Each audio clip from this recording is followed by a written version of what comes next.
इथे काही अपप्रसंग निर्माण होण्याची शक्यता आहे।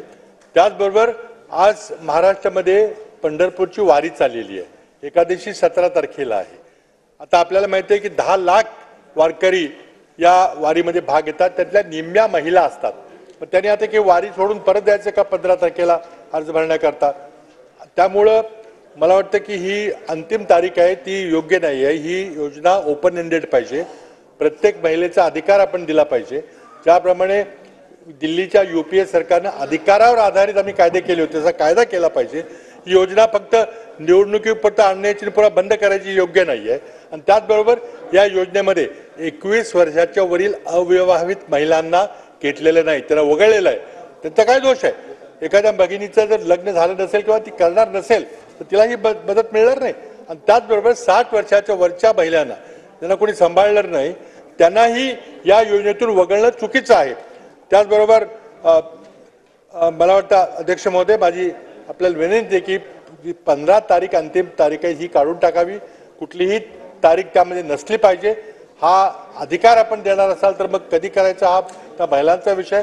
आज नोंदणी केंद्राच्या बाहेर एजंटांचा सुळसुळाट झालेला आहे। एका महिलेला उत्पन्नाचा दाखला काढायला 700-800 रुपये मागितले जातात। 100 रुपयाचं स्टॅम्प पेपरचा तुटवडा झालेला आहे। अनेक त्रुटी आहेत। तर माझी शासनाला आपल्या मार्फत विनंती आहे की 15 जुलैची अंतिम तारीख पूर्णपणे काढून टाकावी। कुठलीही अंतिम तारीख असता कामा नये। आणि निवडणुकीपुरता ही योजना आणलेली आहे, पुन्हा पुन्हा बंद केली जाईल हा जो आदेश आहे त्याप्रमाणे पण कायदा आणला पाहिजे, माझी मागणी आहे। माननीय अध्यक्ष महोदय, एक मिनिट। माननीय माजी मुख्यमंत्री आणि ज्येष्ठ सदस्य सन्माननीय पृथ्वीराज चव्हाण साहेबांनी आज या ठिकाणी माझी बहीण लाडकी योजनेचा या ठिकाणी उल्लेख केला। बाबा, आपल्याला नम्रपणाने मी सांगेन, आपल्याबद्दल आम्हाला पूर्ण आदर आहे। निवडणुकीपुरती योजना आणली आणि पुन्हा निवडणुकीनंतर बंद करणार, परत एकदा फॉल्स नरेटिव्ह असं नाहीये बाबा। योजना करताना शासनाने सभागृहामध्ये जाहीर केली आणि त्याला काही कालमर्यादा नाही दिलेली की 6 महिन्यासाठी आहे, वर्षासाठी आहे। ही योजना कायम चालू राहणार आहे। त्यामुळे या योजनेला असा कृपया गैरसमज होऊ नये की ही योजना निवडणुकीपुरती आणली आणि पुन्हा बंद होणार आहे।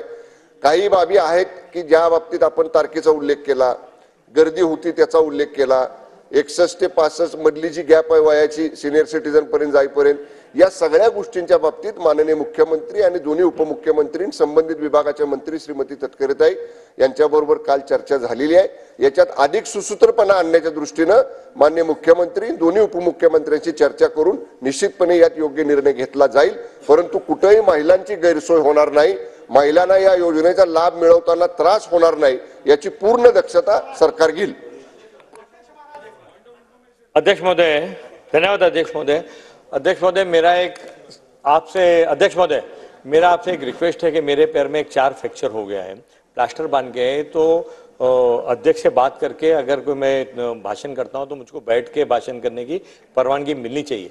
दूसरा अध्यक्ष महोदय, इस असेंबली के अंदर अगर कोई आदमी का हाथ पैर टूट जाता तो आने के लिए एक सादा व्हील चेयर तक नहीं है। मेरी आपके माध्यम से गुजारिश है कि इमीडिएटली इस असेंबली के लिए एक अच्छा व्हील चेयर का इंतजाम